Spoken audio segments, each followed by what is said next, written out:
2025 में एक और हादसा, और इस बार उत्तरकाशी का धरौली गांव पूरा मिट्टी में मिल गया। खीरगंगा से आई अचानक बाढ़ ने घर, होटल्स, सब कुछ मिट्टी में मिला दिया। और हाल ही में मनाली में भी कुछ ऐसा ही हाल हो रहा है। हम ये जरूर सुनते हैं कि बादल फट जाता है तो ये बाढ़ आती है, लेकिन ये बादल फटता कैसे है? तो इस बात को ध्यान से समझना। मॉनसून के टाइम पे जो ठंडी हवा होती है, अपने रास्ते में जब वो पहाड़ से टकराती है तो वो ऊपर की तरफ उठती है।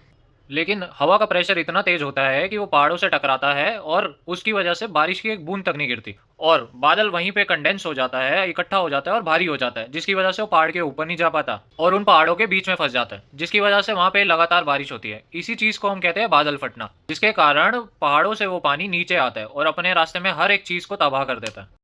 वो दिन दूर नहीं जब हिमाचल पूरे मैप से ही हट जाएगा। ये स्टेटमेंट थी सुप्रीम कोर्ट की। जो ट्रेजेडी हुई है अभी कुल्लू मनाली में, वो सिर्फ नेचर की गलती नहीं है, बल्कि हम इंसानों का लालच भी है।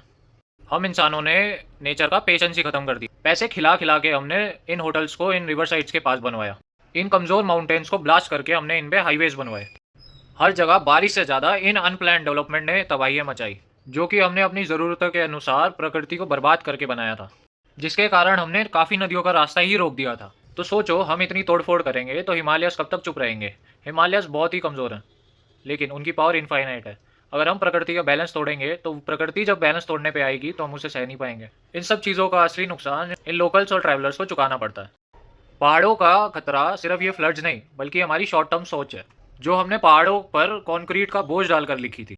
और अगर हम अभी भी नहीं रुके तो शायद गांव नहीं बल्कि ह्यूमैनिटी भी मिट्टी में मिल जाए। इसलिए प्रे करो उन लोगों के लिए जिन लोगों ने अपनी फैमिलीज और घर को खो दिया है।